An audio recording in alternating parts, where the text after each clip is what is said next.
அதிசயங்கள் செய்கிறவர் நம் அருகில் இருக்கிறார். அற்புதங்கள் செய்கிறவர் என்றும் நமக்குள் வசிக்கிறார். எரேமியா 33:6 கொஞ்சம் வாசிக்கிறேன். இதோ நான் அவர்களுக்கு சௌக்கியமும் ஆரோக்கியமும் வரப்பண்ணும். நான் அவர்களுக்கு சௌக்கியத்தையும் ஆரோக்கியத்தை வரப்பண்ணுமே. வியாதிப்பட்டு கிடக்கிற தேசத்துக்கு நான் திரும்ப ஆரோக்கியத்தை வரப்பண்ணுவேன். கர்த்தர் சொல்றாருங்க, வியாதிப்பட்டு ஆக எல்லாரும் இழந்திருக்கிற உங்களுக்கு கர்த்தர் சொல்கிறார், இழந்து போன ஆரோக்கியத்தை திரும்ப தருவார். இழந்து போன சுகத்தை உங்களுக்கு திரும்ப தருவார். உங்கள் ஜெபம் கேட்கப்படும். அதை 6வது வசனம், குணமாக்குவது மட்டுமல்ல பரிபூர்ண சமாதானத்தை கொடுப்பேன். சமாதானத்தை எழுந்திருக்கலாம், நீங்க நிம்மதி எழுந்திருக்கலாம். ஏதோ சில சந்தர்ப்பங்கள், பிரச்சனைகள், போராட்டங்கள், திடீர் நடந்த நிகழ்ச்சி மூலம் சமாதானத்தை எழுந்திருக்கலாம். கர்த்தர் சொல்லுகிற சமாதான பிரபு இயேசு சொல்லுகிறார், இழந்த சமாதானத்தை திரும்ப நான் தருவேன். உன் ஜெபம் கேட்கப்படும். உன் கண்ணீருக்கு பலன் உண்டு. பயப்படாதே, திகையாதே, பலனற்று போகாதே. ஆராதிக்கிற இயேசு உன் ஜெபத்தை கேட்டுக்கொண்டிருக்கிறார். அவர் சமாதானத்தின் தேவன். மட்டுமல்ல 7வது வருஷம், கட்டுகளிலிருந்து விடுதலை. பலவிதமான கட்டுகளிலிருந்து கர்த்தர் ரிலீஸ் பண்ணி உன்னை விடுதலையாக்குவாரா.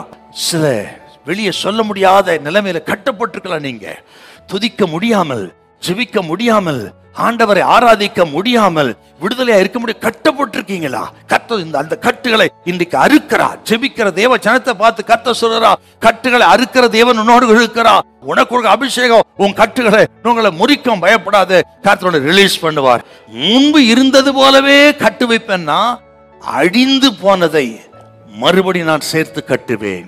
இடிக்கப்பட்ட உன் குடும்பம், பாழாய் போன உன் ஸ்தலம், வியாபாரம், எதுவா இருக்கட்டும், ஜெபிக்கிற தேவனை நம்புகிற உனக்கு கர்த்தர் சொல்ற வார்த்தை, மறுபடியும் திரும்பி கட்டி உன்னை உயர்த்த போகிறார். இழந்ததை திரும்ப கொடுக்க போகிறார். அவர் திரும்ப கட்டுகிற தேவன். பாடான ஸ்தலங்களை கட்டி புதுப்பிக்கிற தேவன்.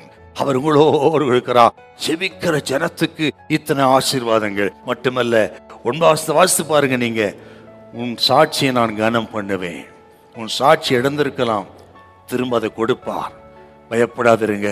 உங்கள் சாட்சியை நான் கனம் பண்ணுவேன், ஊரறிய செய்வேன், உங்கள் தலையை நான் உயர்த்துவேன். இனி நீங்கள் புலம்ப மாட்டீங்க, சந்தோஷப்படுவீர்கள்.